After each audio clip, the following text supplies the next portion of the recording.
They've got so much not in common that they'll require a very exhaustive comparison when we have the time. For now, we're going to do it on the quick. I'm Michael Fisher with Pocketnow, and this is a hands-on comparison: LG G4 versus Samsung Galaxy S6.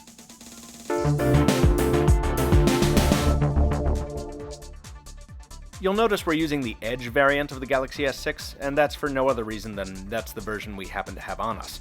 On the other side, we've got the all-new LG G4 in both plastic and leather trims, and no matter which of these you look at, S6 or Edge, G4 Space Age, or G4 Cowhide, they almost couldn't be more different. The S6 is slick and smooth and glass and metal, which makes it feel expensive, but also makes it irresistible to fingerprints. The G4 is plastic in one build, ceramic-coated plastic in another, and of course, leather. And I mention it for the third time in a minute, only to emphasize that which one you buy will majorly impact the feel in hand. My early sense is that the Samsung phone feels more high-end than some of the G4 trims, but I'd argue that the full-grain leather version, while very different, feels equally high-end. Plus, it doesn't smudge, and you're less likely to drop it, once you get used to its rear-mounted volume and power keys, that is. When it comes to the Edge here, each is special in its own way, and I don't mean that in the condescending way. Instead of an Edge screen with special features, the G4 settles for a very subtle curve to the cover glass over its 5.5-inch Quantum IPS display, larger than Samsung's 5.1-inch AMOLED, and I'm sure very different in terms of color reproduction and brightness. They're similar in pixel density though. Technically, Samsung edges LG out, 577 to 538, but if you can spot that difference, I'll eat my hat. Samsung bragged its face off about the camera in the Galaxy S6, and for good reason. We ended up calling the 16-megapixel f1.9 shooter one of the best smartphone cameras ever when we reviewed it earlier this month. LG wants a piece of that too, cranking the aperture size open even further to 1.8 and building in something it called OIS 2.0 for 3-axis stabilization. Also, the front-facing camera on the new G4 has gotten a boost to 8 megapixels, besting Samsung's 5. How they perform in the real world remains to be seen, but it's interesting to see LG introducing new features like manual controls and RAW support, while Samsung has focused on streamlining this time around.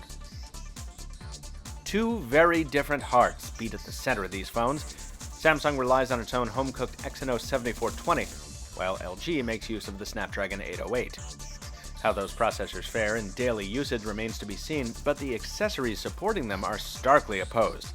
While Samsung opted to ditch the venerable removable battery and expandable memory slot this time around, LG stayed the course and included both a larger replaceable battery and microSD compatibility on the G4, though it didn't opt to include wireless charging, as Samsung did. To induction recharge the G4, you need a special case. Finally, in software, the picture is inverted somewhat. Here, Samsung is the one that flipped the script, taming its formerly overgrown TouchWiz user interface in an effort to simplify, while LG only seems to have made a few cosmetic changes to its heavy LG UI. What this means for usability remains to be seen, but as heavy interfaces don't seem to age very well, this decision to change little does make the LG seem a little bit behind on the software front. We left a lot unexplored in this quick look. From voice quality to speaker blowouts to browser tests and beyond, we've got a lot more to learn about the LG G4 and how it relates to the Galaxy S6 and Galaxy S6 Edge, so stay tuned for the full comparison coming soon. But if you want a little sneak peek, after an afternoon with the G4, I'll bet this is one face-off that's gonna be a close one. Be sure to check out our dedicated hands-on of the LG G4 and our quick G4 versus G3 comparison here on YouTube, and point your browser to Pocketnow.com for all the news from LG's launch event in New York City as our coverage continues. Till next time, this has been Michael Fisher with Adam Lane behind the camera. Thanks for watching. See you next time.